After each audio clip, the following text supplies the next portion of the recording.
Assalamualaikum warahmatullahi wabarakatuh. Perkenalkan, nama saya Santi Damayanti.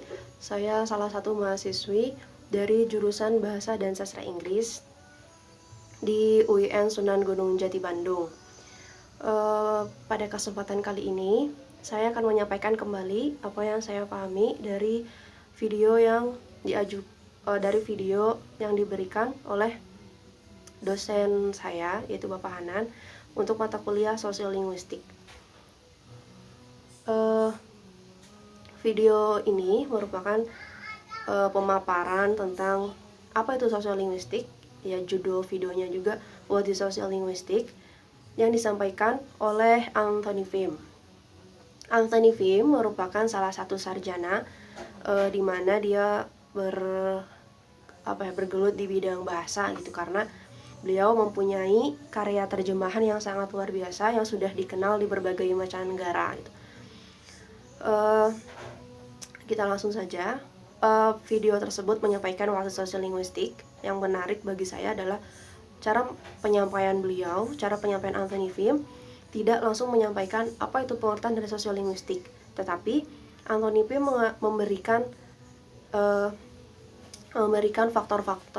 menyampaikan faktor-faktor yang membangun sosiolinguistik dan yang mempengaruhinya di awal gitu. Setelah dia memberikan contoh-contoh dan faktor-faktor yang mempengaruhinya, barulah dia menyimpulkan gitu di akhir sebenarnya sosiolinguistik itu apa. Maka di sini saya juga akan menyampaikan dengan cara yang sama gitu. Kita mulai langsung pada intinya saja. Yang pertama, Anthony Fim menyampaikan bahwa terdapat variabel-variabel yang dapat mempengaruhi terjadinya sosiolinguistik ini. Anthony Fim menyampaikan bahwa terdapat dua variabel. Variabelnya apa saja? Yang pertama adalah list of linguistic variables dan yang kedua adalah derision. List of linguistic variables. Maksudnya apa? List of linguistic variables adalah bahwa dapat merubah pada tingkat linguistiknya, dan ranah ini biasanya terjadi pada ranah fonetik. Fonetik merupakan ilmu yang mempelajari tata cara bunyi gitu dari si katanya. Nah, Anthony Fim menyebutkan contohnya adalah think benda, dan think pikiran gitu. Itu kan sebenarnya didengarnya tuh seperti sama gitu, apalagi untuk yang non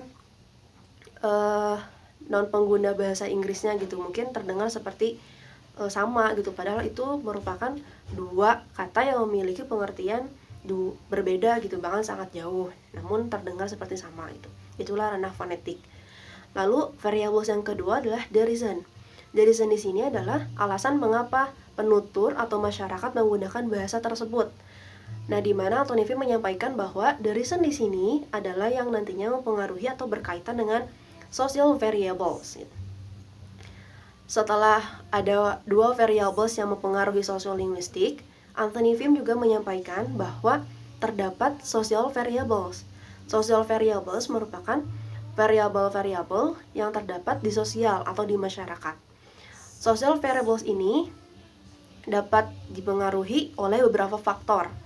Yang pertama adalah Anthony Fim menyebutkan include things like geolinguistic location. Lalu berikutnya ada gender. Gender di sini tentu laki-laki dan perempuan ya. Lalu setelahnya ada kelas sosial. Menurut saya kelas sosial di sini sama dengan mobilitas sosial, karena di akhir video Anthony Fim menyebutkan mobilitas sosial gitu. Setelah saya pelajari dan mencoba untuk memahami videonya, menurut saya mobilitas sosial di sini memiliki arti yang hampir sama gitu dengan kelas sosial. Lalu faktor yang terakhir adalah ras atau etnik. Mari kita bahas satu persatu. Yang pertama pada social variables ini adalah include things like geolinguistic location atau geolinguistik atau letak gitu, letak di mana kita tinggal. Bahwa di mana kita tinggal itu mempengaruhi bahasa yang kita gunakan dengan ciri khas dari wilayah tempat kita berasal gitu. Contohnya saja, saya merupakan warga Cimahi gitu. Saya tinggal di Cimahi. Meskipun saya sering menggunakan bahasa Sunda, tapi saya juga sering menggunakan bahasa Indonesia. Terlebih ketika saya berkuliah di kampus, saya menggunakan bahasa Indonesia karena tidak semua teman-teman saya di kelas tuh dapat mengerti bahasa Sunda. Dan di rumah saya juga terkadang saya menggunakan bahasa Indonesia ketika harus berkomunikasi dengan orang di luar rumah, seperti berbelanja atau hal yang lainnya. Ketika saya orang Sunda tetapi saya menggunakan bahasa Indonesia, dan misalnya ada orang Medan atau orang di luar Cimahi gitu, di luar Sunda yang menggunakan bahasa Indonesia, tentu memiliki ciri khas masing-masing. Meskipun kita sama-sama menggunakan bahasa Indonesia, tetapi pasti ada perbedaan gitu di antara saya yang orang Cimahi menggunakan bahasa Indonesia dan teman saya orang Palembang yang menggunakan bahasa Indonesia. Nah, tentu saja perbedaan ini tuh karena letak kita tinggal gitu. Biasanya kalau menggunakan bahasa Indonesia, orang Sunda itu terdapat dialek-dialek yang khas Sundanya. Seperti itu. Padahal kita sama-sama menggunakan bahasa Indonesia. Lalu yang kedua ada gender. Gender di sini adalah laki-laki dan perempuan. Sangat mungkin sedikit menyadari bahwa ternyata dalam penggunaan bahasa, gender juga memiliki peran dan pengaruh gitu. Salah satunya adalah saya mengambil contoh dalam bahasa Arab dan Inggris. Mungkin Arab dan Inggris sangat jelas ya, apalagi Arab sangat jelas menunjukkan perbedaan bahwa bahasa antara perempuan dan bahasa laki-laki sangat berbeda. Dalam bahasa Arab, contohnya saja, ketika perempuan menggunakan bahasanya tuh pasti di ujungnya menggunakan tata marbutoh gitu, atau disebut dengan muannas. Sementara laki-laki ya tidak menggunakan tata marbutoh. Dalam penggunaan bendanya saja pasti kalau perempuan itu atau wanita ujungnya pasti ada tata marbutoh gitu. Kalau dalam bahasa Inggris juga demikian kan, seperti jika kepemilikannya saja tuh sudah berbeda gitu. Ketika menggunakan kepemilikan laki-laki menyebutkan his, kepemilikan perempuan menggunakan her. Dan dalam katanya pun begitu gitu. Ketika aktor merupakan untuk laki-laki kan, sementara aktris itu adalah untuk perempuan. Nah, dari sisi psikologinya juga ternyata gender sangat mempengaruhi. Laki-laki lebih banyak menginterupsi atau memberikan instruksi gitu dibandingkan perempuan dalam komunikasi atau berorganisasi.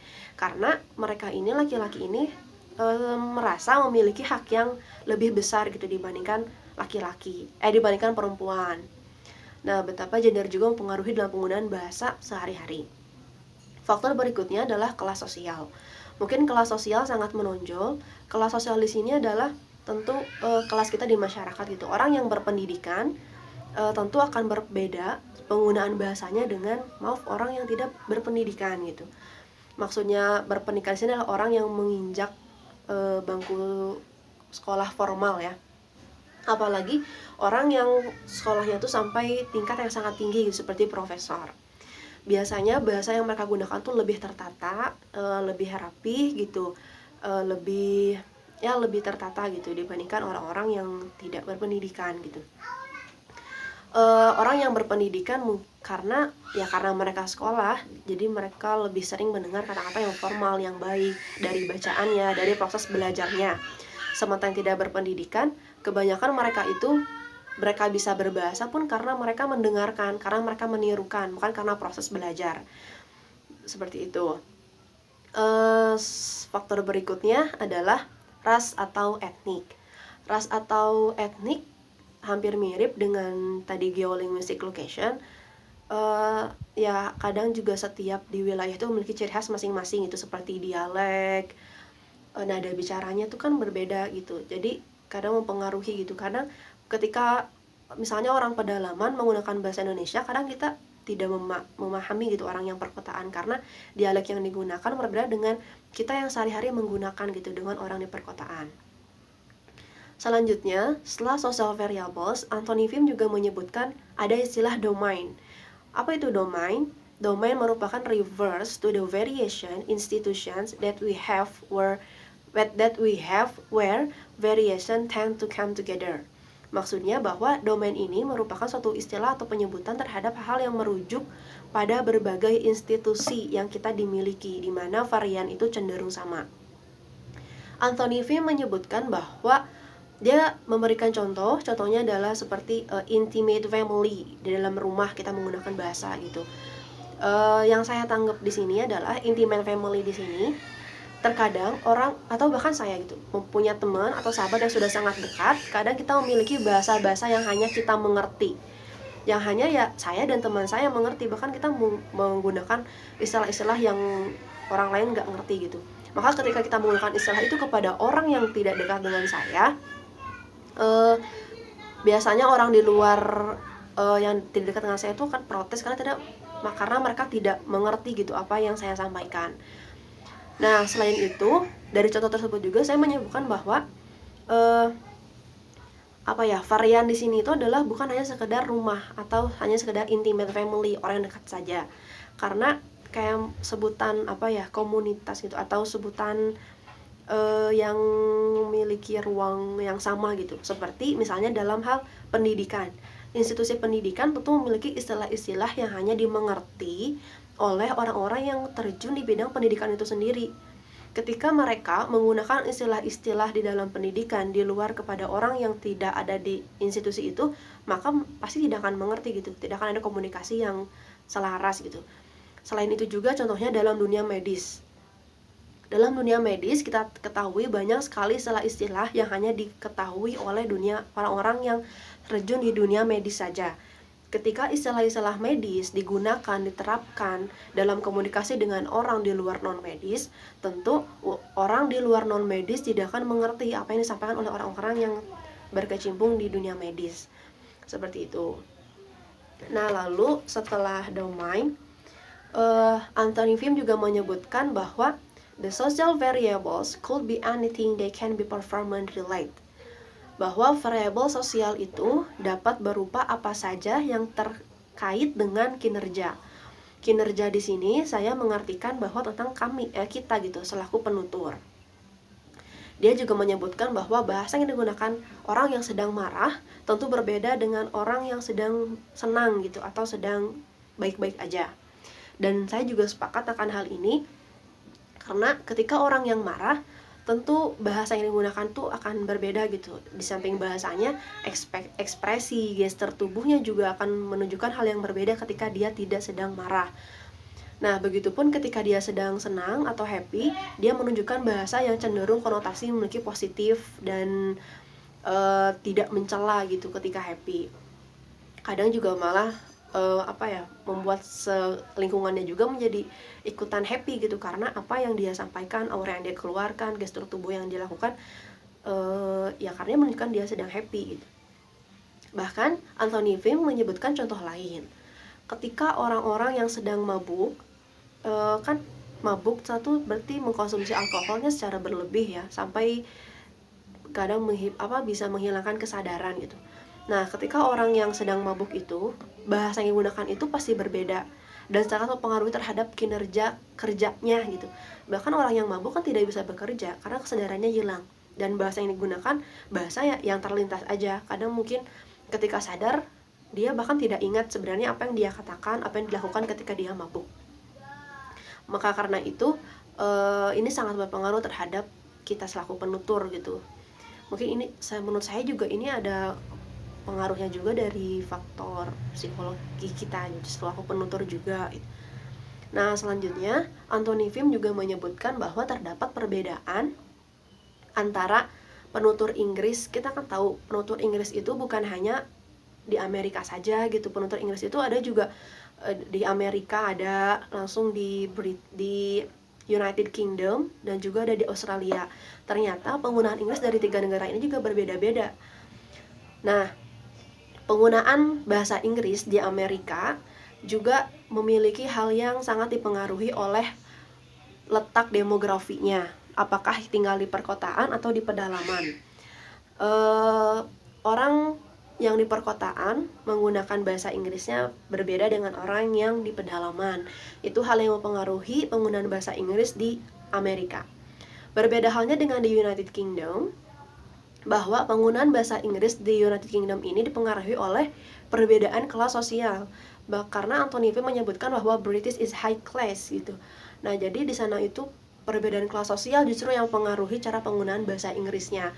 Maka ya ketika kamu memiliki jabatan yang tinggi, kelas sosial yang tinggi, kamu kan di sana tuh dianggap lebih terhormat gitu, dan penggunaan Inggrisnya tuh lebih memiliki makna dibandingkan dengan orang yang kelas sosialnya tuh rendah.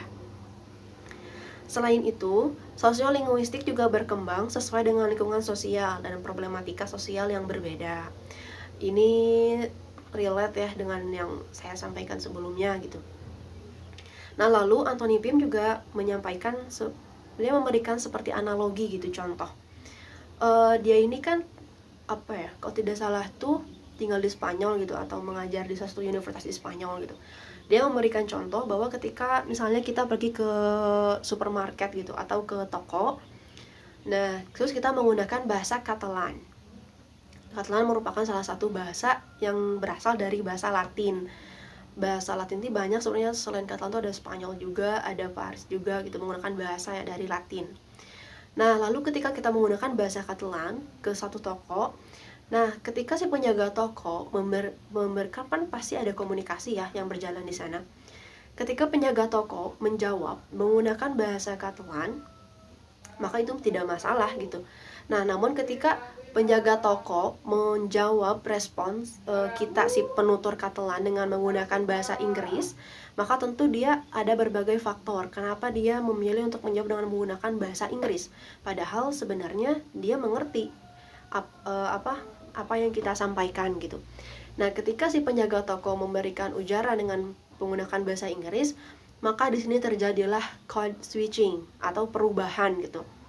Karena si pembeli menggunakan bahasa Catalan, namun penjaga toko menggunakan bahasa Inggris. Namun ketika penjaga toko menggunakan bahasa Inggris dan Catalan dicampur, di mix antara keduanya, maka terjadilah code mixing.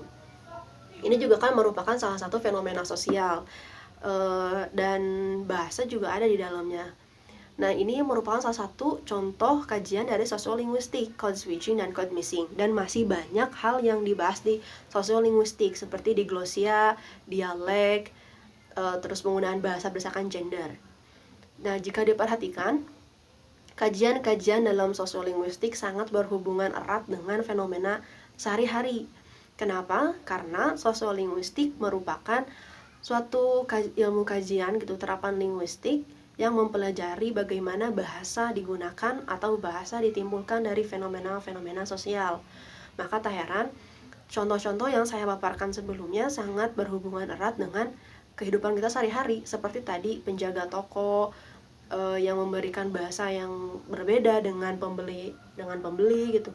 Lalu bagaimana bahasa begitu berbeda yang diutarakan oleh kelas sosial yang tinggi atau kelas sosial yang rendah, bagaimana bahasa begitu berbeda disampaikan ketika orang yang sedang marah atau orang yang sedang happy gitu.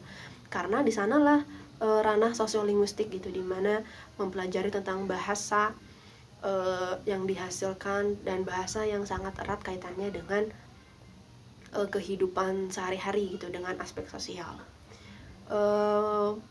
Mungkin cukup sekian penjelasan dari saya mengenai what is sociolinguistic, dan pemaparan tadi adalah hal yang saya tangkap dari video Anthony Pym. Terima kasih, mohon maaf atas kesalahannya. Semoga kedepannya kita dapat belajar lebih baik lagi, dan apabila terdapat kesalahan, karena saya juga masih belajar itu. Terima kasih atas perhatiannya. Assalamualaikum warahmatullahi wabarakatuh.